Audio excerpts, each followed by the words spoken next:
I was so angry with Rue that when we got home I didn't speak to her for ages.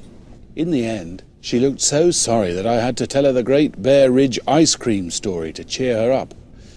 Once upon a time, I told her, the snow was so pure and clean that it tasted better than the finest ice cream.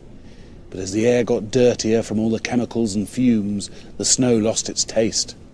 The last of the world's ice cream lay up on the Great Bear Ridge, and that's why we were going there, to get ice cream for Rue. Rue loved this story. I told it to her many times. I must admit I added bits. The fabulous chocolate mint chip that grows in the shade, or the delicious strawberry split found only at sunset. These were my own inventions. Afterwards, Rue felt much better and said she was very keen to get up there. That afternoon, we went down to Walrus to stock up on provisions for our journey to find the polar bears. We spent a long time searching for the shops, as everything lay buried beneath the snow. Eventually, we found the mailing station after Rue fell down the chimney. I bought a pair of wellies, some fish, cheese, candles and sausages. Rue bought a picture of a rabbit, an old bone and some jam labels. I wish she wouldn't waste her money. Afterwards, I played golf on the snowfields behind Walrus. I found that golf kept my spirits up. My first shot went into the sea. The second went down one of the crevices. As I was running low on golf balls, I decided to play just one last ball before I packed it in. I took my aim at the red flag, kept my eye on the ball, and gave it a mighty thwack with my one iron. The ball rose high into the blue sky, hung still for a moment as if deciding what to do next, and then fell in a graceful arc out of sight beyond the crevices. It was a magnificent shot, and I set off after it immediately to play the next. I went carefully past the crevices because if you fall down there, you're a goner. Then, in the distance ahead, I spied a small black shape lying in the snow. As I got closer, I realized that it was a little penguin, unconscious but still alive. And beside it lay my golf ball.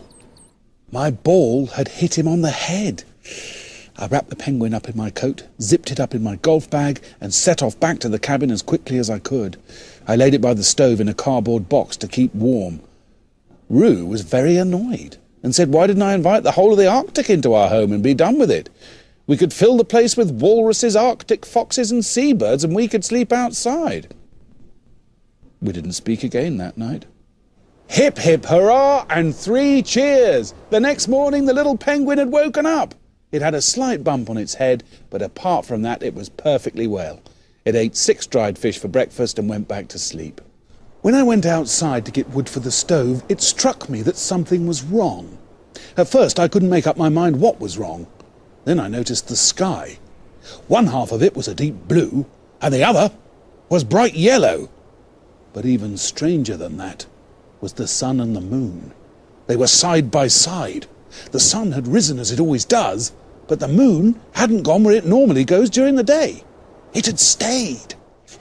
I rushed back into the cabin, and then I noticed the calendar. It said that today was the 32nd of October, which couldn't be right, as October only has 31 days, and that day should be the 1st of November. Something very strange was happening, though, and I thought we should set off as soon as possible for Bear Ridge before it got any stranger. After harnessing Rue up to the trolley, I closed the door to our cabin and we set off at once towards the gentle slopes. I didn't look back in case I changed my mind. By lunchtime, we'd reached the gentle slopes and we started the long climb up. Once I looked back and saw the cabin, a tiny speck in the distance, and it brought a lump to my throat. Rue was pulling the trolley with great enthusiasm, no doubt driven along by the thought of ice cream. And so, by tea time, we were halfway up to the top. We stopped and pitched the tent, crawled inside and lit the stove, and after a large meal, we got into our sleeping bags. Penguin didn't, as he's used to sleeping without one. Disaster struck the next morning when a large gust of wind blew the tent away. We watched it float off over Blue Whale Bay. Fortunately, I'd taken the sleeping bags out earlier, or else it would have been a complete disaster. We carried on up the gentle slopes. The wind started to blow harder. I tied us all to a piece of rope so that none of us would blow away. We made slow progress. At times, Bear Ridge seemed to get closer and closer, but just as I thought we would reach it, it'd get further away again. Must be like those mirages you get in the desert. The sky changed from lilac to a deep crimson, and it started to snow. We stopped and made an igloo, cutting out blocks of snow with my one iron to make the walls. The wind grew more fierce, and we'd just finished the igloo when the storm hit. It blew the trolley right up into the air, taking Rue with it. I only just managed to catch one of the wheels with my golf club and pull her back down.